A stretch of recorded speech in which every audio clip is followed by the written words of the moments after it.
Day by Day Kids Bible, Day 219. Trying to Scare Nehemiah. Nehemiah 6. Sanballat and Tobiah found out that the wall was back up. There were no holes in it anymore. So they sent me a message.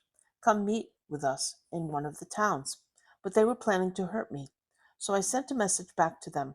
I'm very busy. I can't come. I don't want this work to stop just for a meeting. They sent me the same message 4 times. Every time I sent back the same message. Then Sanballat sent his helper to see me. He had a letter in his hand. It said, "We hear that you're planning to fight. You're going to fight against the king. That's why you're building the wall. We hear that people are going to make you their king. The king will hear about this. So come meet with us." I sent this message back. "You are wrong. The things you say are not happening here. You're just making them up." They were trying to scare us. They thought we would be too scared to work. Then the work wouldn't get finished. But I prayed, "Make my hands stronger." One day I went to see a man at his home. He said, "Let's go meet in God's worship house. Let's close the door behind us. Men are coming to try to kill you. They are coming at night." "Am I the kind of man to run away?" I said. "Should I go to the worship house to be safe? I won't." I knew God hadn't told the man to say that. He was trying to scare me. Tobiah and Sanballat had paid him to scare me. Then I'd look bad for running away. Lots of leaders were sending letters to Tobiah. Tobiah was sending letters to them. The leaders would tell me what good things Tobiah had done. Then they'd tell Tobiah what I said. Tobiah even sent letters to scare me. God, remember Tobiah and Sanballat.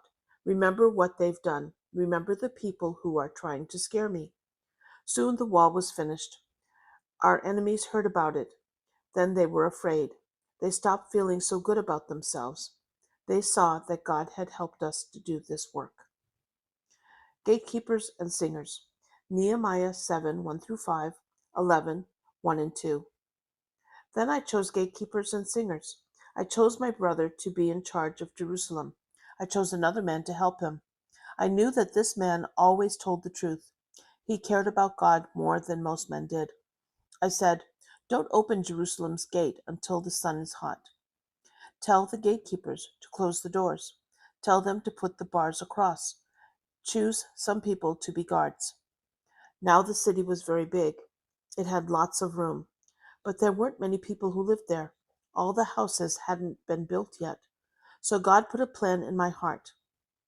I called the people to come sign up. That way, they knew who the families were. I found a list. It showed who had come back to Jerusalem first. So the leaders came to live in Jerusalem. The other people threw lots like rolling dice. That's the way they chose people to live in Jerusalem. The rest of the people stayed in their own towns. Reading from morning until noon, Nehemiah 8.